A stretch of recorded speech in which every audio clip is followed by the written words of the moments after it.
When it comes to an outbreak of a deadly disease, who do you trust? Officials, journalists, doctors, or people on social media? We're going to be talking about that today on Taiwan Insider. I'm Andrew Ryan. I'm Natalie So, but first let's take a look at what's been on our radar this week. This week on the radar, it's the continued spread of the coronavirus disease, now officially called COVID-19. The number of confirmed cases in China jumped by nearly 15,000 on Thursday, and the death toll went up by nearly 250. That's because China has changed the way it's diagnosing the disease. But that's making it harder to chart the trends. There are now more than 60,000 confirmed cases, and about 1,400 have died. Taiwan has so far recorded just 18 confirmed cases. 2 of those patients have fully recovered. The Philippines has extended a ban on travelers from China to include Taiwan. The move was announced suddenly last weekend, leaving over 500 Taiwanese travelers stranded in the country, including more than 150 at airports. Taipei has threatened to retaliate, and the Philippine government says it's reconsidering. Taiwan has halted nearly all flights to China amid fears about COVID-19. Only flights to and from 5 Chinese destinations will be allowed until at least April 29th. Taiwan has also banned the entry of most residents of Hong Kong and Macau as a precautionary measure.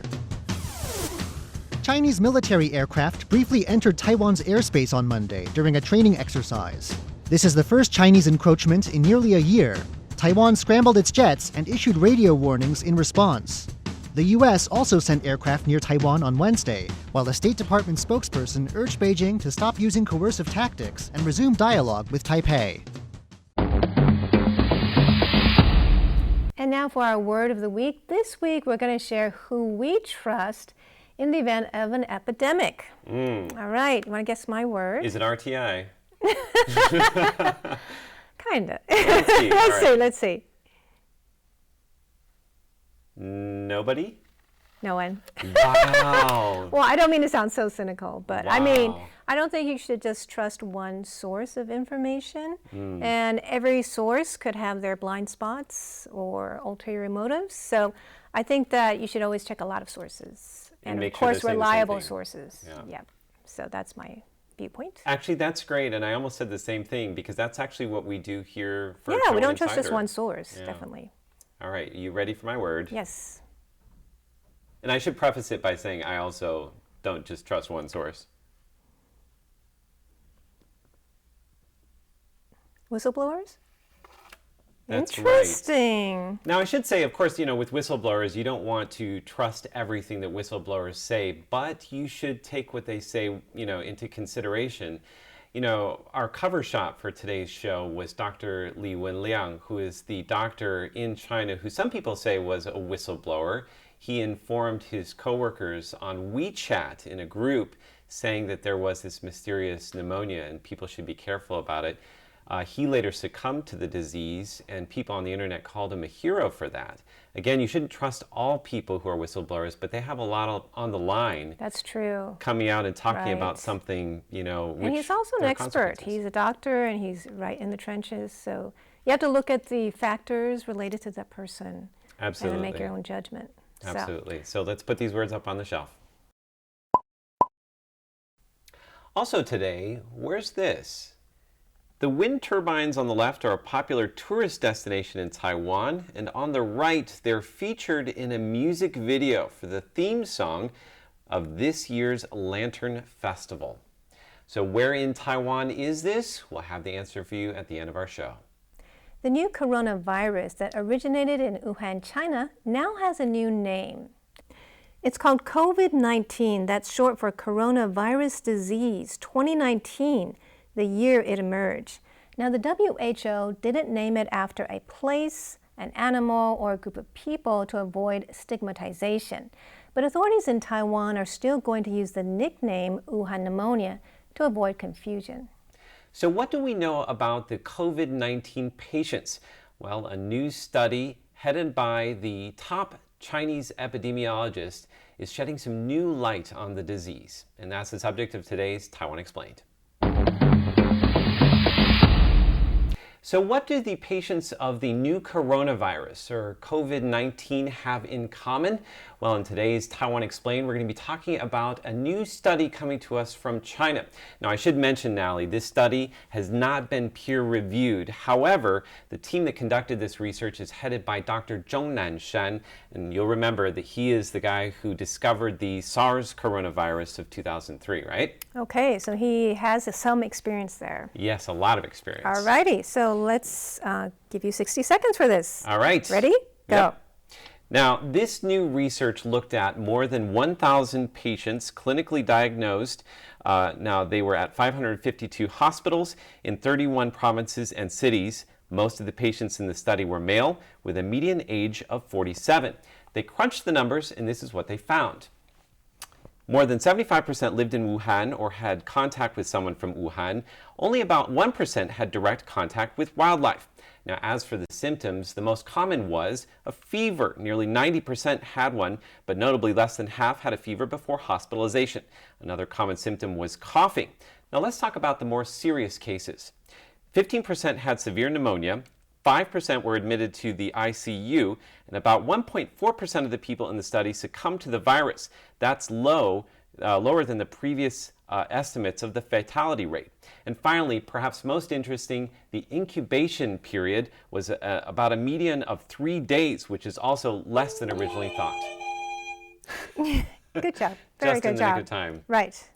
So I'm curious about this incubation period. Tell us more about that, what exactly that means. Okay, so incubation period, this is very interesting.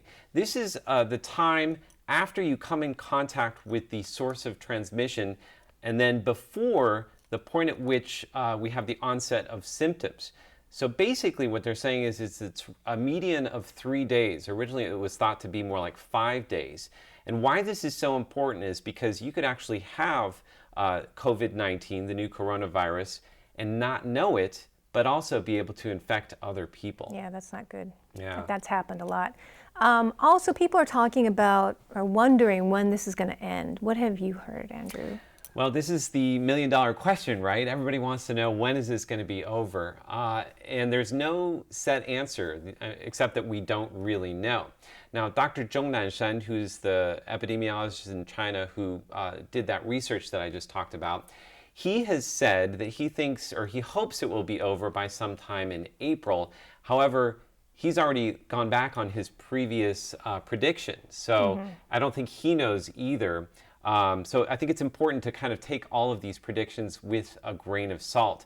Also, he is the face of epidemiology in China, and the officials in China, of course, want to put a positive spin on what's happening with the virus. Now, I do want to point you to another person who has talked a little bit about what the future could hold for coronavirus here in Taiwan, and that is Tseng-chang, who's the vice president. Now, he recently posted on Facebook saying that, you know, this may not end the way SARS did. It actually may become seasonal, sort of like come back every season the way H1N1 does. And he actually gave 3 interesting reasons for why this could be the case. First of all, because it's highly contagious, it has a relatively low fatality rate, and also it's flu-like. So, you know, of course, the flu comes back every season. Thanks very much, Andrew. And that is our Taiwan Explained for the week. As a new coronavirus spreads around the world, something else has been spreading also. Xenophobia, the fear or hatred of foreigners. Now, recently, Andrew spoke with Deutsche Welle East Asia correspondent William Yang about what people in Taiwan are saying on social media about China.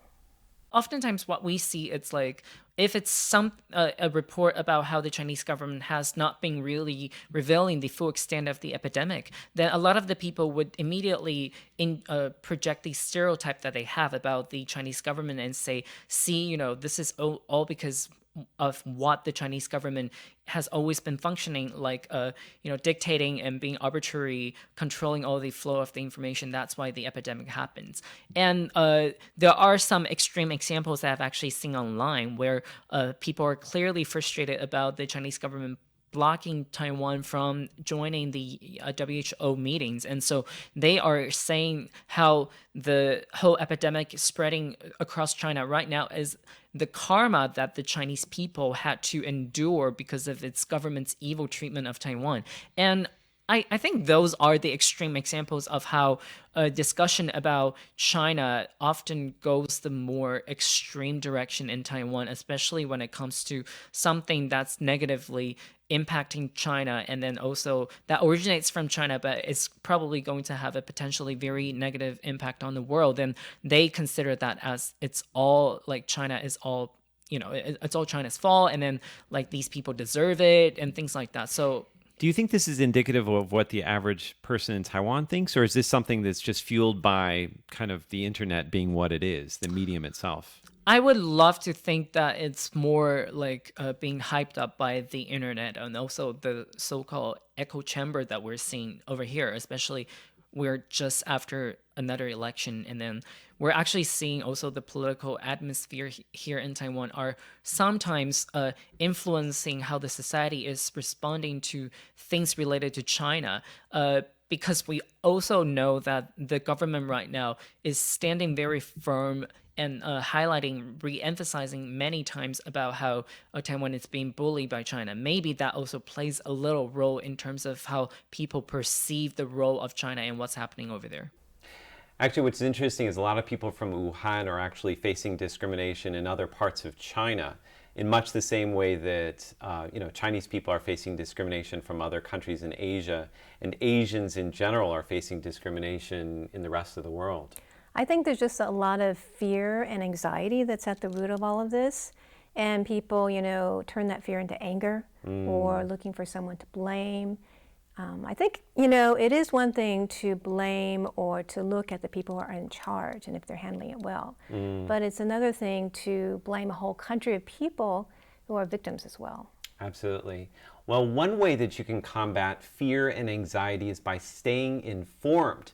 But who and what can you trust? It seems like there's a lot of misinformation and disinformation. Let's have a look at this report. You'd think that the novel coronavirus outbreak is giving people enough to worry about. But there's an outbreak of another sort that's playing on the public's fears, an outbreak of misinformation. This post circulating on messaging apps claims that people can fend off novel coronavirus as long as they drink hot water. Experts say that's too good to be true. The premise behind this idea is that the coronavirus cannot survive in environments between 26 and 27 degrees Celsius. Medical professional He Meixiang tells us that novel coronavirus actually thrives in that kind of environment. Of course, drinking water is a healthy habit, but it won't kill a virus. There's another rumor out there that the new coronavirus cannot survive for more than half an hour over 56 degrees Celsius, so it's best to crank up the heat or hit the sauna. He says that if you heat yourself up to 56 degrees, odds are you'll die along with any viruses. The government is cracking down on misinformation and has increased the fine for spreading fake news about contagious diseases to 3 million NT dollars. That's about 100,000 US dollars. From January 23rd through February 4th, the authorities highlighted 31 cases of misinformation which could lead to prosecution. Now, the WHO has also been busy debunking myths about the new coronavirus. Let's have a look at some of those. Okay, the first is it safe to take a letter or package from China? Well, yes, it is safe. Coronaviruses do not survive long on objects such as letters and packages. And what about your pets at home? The question is, can they spread the new coronavirus?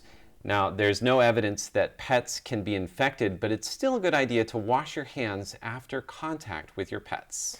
Can spraying alcohol or chlorine on your body disinfect you and kill the new coronavirus? Well, no, not if the virus has already entered your body.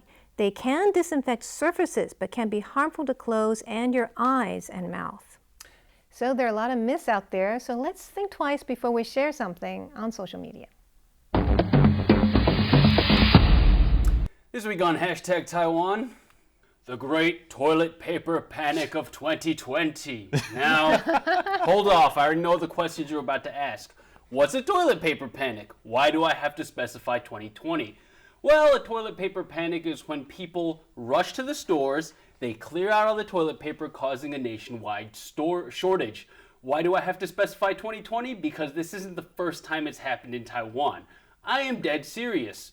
The first toilet paper panic was in 2018, and if you don't believe me, Here's the website from Wikipedia, the web page that documents the whole affair. And as we all know, Wikipedia doesn't lie. Checkmate, you guys. So what caused the 2018 toilet paper panic? Well, a combination of questionable marketing practices and media sensationalism led consumers to believe that toilet paper prices would rise by 30% or more. What's causing the 2020 toilet paper panic? Well, the short answer is the coronavirus outbreak. And for the long answer, well, Andrew, I'm going to turn to your Twitter for that one. Me? Andrew! Andrew says, all of Taiwan is completely losing their collective mind. There's literally no toilet paper on the shelves again because someone said face masks and toilet paper are made of the same material. They're not. Andrew, was this motivated by were you looking for toilet paper? I have to tell you, the worst thing is when there's a run on the stores and you actually do need toilet paper, right? Okay? You know, if you saw me buying toilet paper, it's not because other people were buying it, it was because maybe I needed some, okay? Did you get it? Let's not discuss my toilet paper situation. Let's moving on. Taiwan's premier, Tseng-chang, being the master of social media that he is, released this graphic. On the top, it says, "We have but one but." Don't hoard. Don't believe the things you hear on the internet. He goes on to clarify to say that the face masks in Taiwan are made from non-woven fabric produced in Taiwan. And the toilet paper that we used is made from pulp sourced from South America. Like, That's why his butt is facing us. And he's got like little shaking marks, so he's like doing a little bit of a He likes to tushy shake, shake. man. That's He likes to funny. shake. That's really hilarious. But as you can see, face masks and tissue paper have absolutely nothing to do with anything with each other, right? Yeah. But you know what? Even with the premier's warnings, that didn't stop people from making a run on the stores. Eric Gao went to the store to refill his toilet paper needs, and only to find the stores and the toilet paper completely barren. There's nothing there. Do you see anything? The shelves are just empty. That's They're amazing. completely empty. There's nothing there. Wow. People act fast. People do act fast.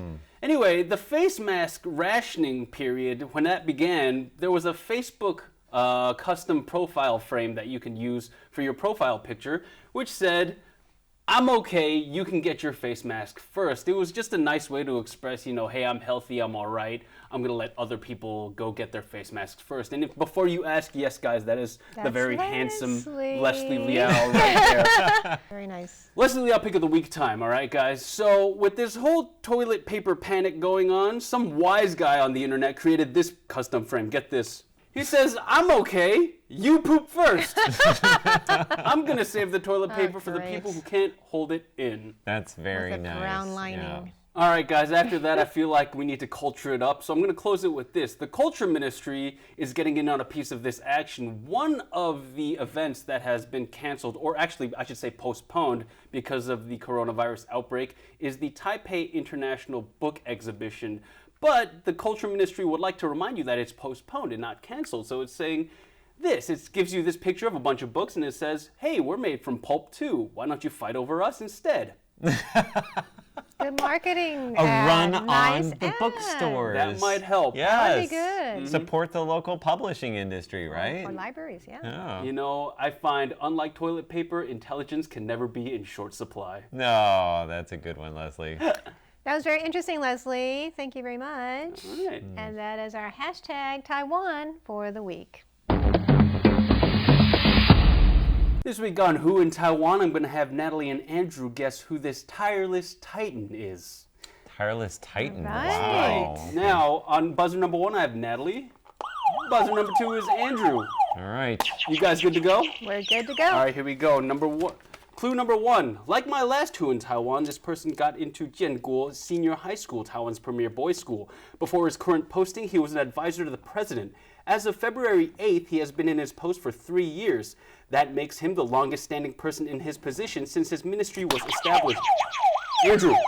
I think that's Tseng-chang. That is indeed. He is the head of the good for you. Disease Council Prevention the Health. Health and Welfare Ministry. He is the head of the Health and Welfare Ministry. Let me finish what we have for him. He has been advocating Taiwan's participation in the WHO for years, going so far as to lead a delegation to Geneva during the actual assembly. He graduated from the School of Dentistry of Taipei Medical College. He's a dentist. He's a dentist. Wow, okay. He is one of the reasons why Taiwan's healthcare system provides dental by default. Really? cool. Wow. Thank you. He is the first dentist to be in this position. He is currently the head of Taiwan's Central Epidemic Command Center, which is the that's what you were response to saying. the coronavirus outbreak. And he is the current health and welfare minister. So that's him right there.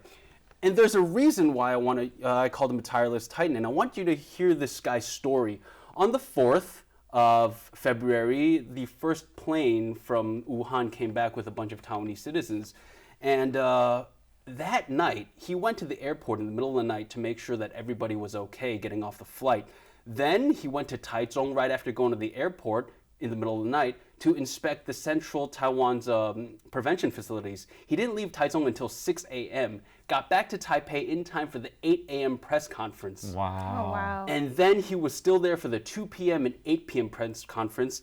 And at the 8 p.m. press conference, he cried when he announced the 11th case of coronavirus. Oh, no wonder he cried. He was tired, too. He had at that point he had slept for 48 hours, Oh my reportedly. gosh. And the really sad thing was his mother passed away last year on top of everything he's been dealing with right now. And you have to realize that Taiwan currently has 2 recovered cases of coronavirus, 18, which is relatively few to compare Confirmed to cases, confirmed yeah. cases Yeah. when compared to surrounding countries. And here's a picture of him announcing the 11th case, and he just kind of broke down. And you know, under any other circumstance, I think stronger men have been broken. Yeah, that's For really less. impressive. No, you he know, was sad, too. I have to say, we've seen him on TV almost every single day dealing with this coronavirus. I mean, he is, I think Tireless Titan is a great way to describe him. I mean, even while we were filming before this, he was live doing another update. I think it was the 2 p.m. update for today, and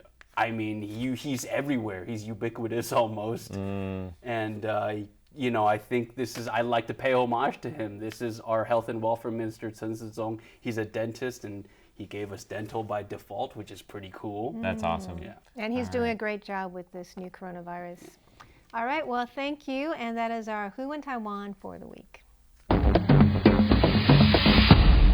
Okay, in today's Taiwan by Number, we're going to talk about the Lantern Festival. I'm Yay. excited about this, something fun and Lighter. light. Yes. All right, so you guys know that drones are performing every night at the Lantern Festival. Every night. Yes. Wow. So we're going to see some of those performances in just a moment. But how many drones are performing every night? That's the first question. How many drones? I heard it was a record, never before in Taiwan were there so many. So why don't you take a guess? You go first. You go first. You have more information. I'm going to say 798. That's a lot. 500. Why don't you round it out? Okay. Just kidding. Okay, 798 for me, 500 for him. Okay. Those are 2 good answers. Ooh. Let's take a look at this video, which shows the performances. The 2020 Taiwan Lantern Festival is featuring a spectacular performance of 800 drones. This is the year of the rat, so you will see a cute mouse. There's also an image of Taichung's landmark twin pavilions. A young girl sips boba milk tea, a popular drink invented in Taichung. And last but not least, a bicycle in one of the city's popular bike lanes. This drone display will be presented at both the opening and closing ceremony. Taichung tourism official Liao Weizhi says drones are required to fly under 200 meters, so the distance between drones is about 1 meter. He says these restrictions have proven extremely challenging. Last year's event in the southern county of Pingdong featured 500 drones. This year they have broken their record with 800 drones and are employing even more unique designs. This year's lantern displays in Taichung's Holy District feature all kinds of lanterns, such as dinosaurs and a giant sea turtle in the undersea world. Okay, as we saw in the video, on the opening and closing ceremonies, there's going to be 800 drones. Yay! So you're very so close. close. But actually, Leslie got it right. Oh, you got It's it right. 500 drones every night. Oh, there we go. You see, here's the thing. How we were close is that Natalie didn't burst out laughing the minute we said our answer. You can always tell how she responds. 3 times at least when I had to give my first answer, she's like, So you guys are both right. Yay! Good for you. Yay! Okay, our second question is about the theme lantern, which is a tree of light. Okay. And on this tree of light, there are heart-shaped leaves that are meaningful. I'll tell you the meaning in a moment. But you guys tell me how many heart-shaped leaves are on the tree. The tree is 15 meters tall. I think you should go first this time. oh, like my initial answer is going to be crazy, but I'm going to say, are they big hearts, small hearts? Something like that. 26? 26? Okay. 26. Wait, how big are they? The tree is 15 meters tall. Okay, and the hearts are like... I don't know, something like this. 26. Oh, never mind. No, you can't even see that. It's a tree in winter. Oh, I'm going to say a summertime tree. Let's go for 500,000. There it is. There it is. There it is. Okay. Okay, let's take a look at the answer. Oh. 1,359. Okay. Wait. Okay, we're both way off. That's okay. Well, let me explain the meaning. Okay. It represents the number of people, which is 23.59 million. In Taiwan. In Taiwan. The population of Taiwan. Yeah.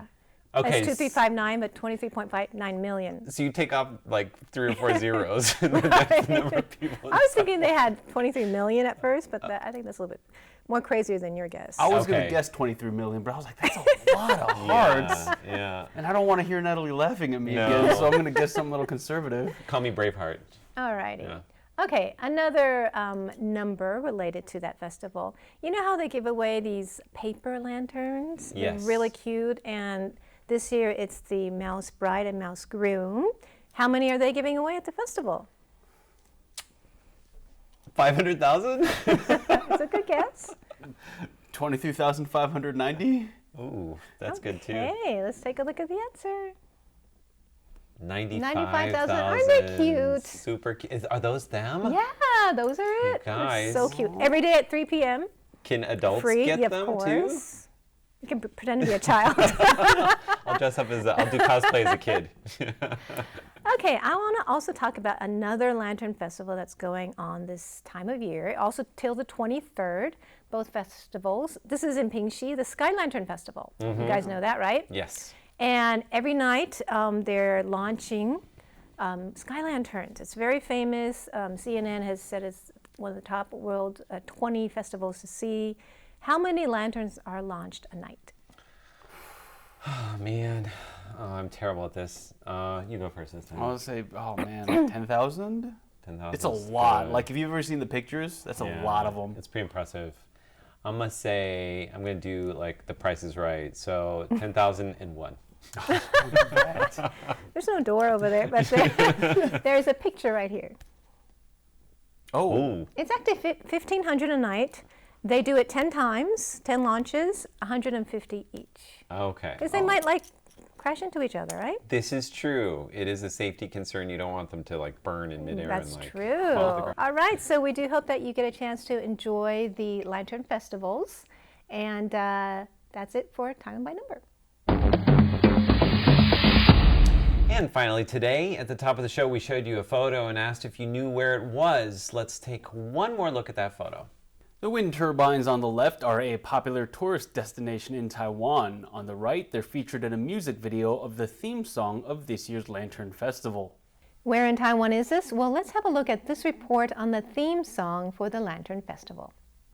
As it prepares to host the 2020 Taiwan Lantern Festival, the Taichung city government is pulling out all the stops. The city has asked a local band, the Cheers, to create a song for the event. This isn't just any old band. The Cheers were named the best vocal group at the 2019 Golden Melody Awards, Taiwan's equivalent of the Grammys. The theme song the band has come up with is filled with nods to local scenery and culture. There are references to Taichung's pearl milk tea, the city's night scenery,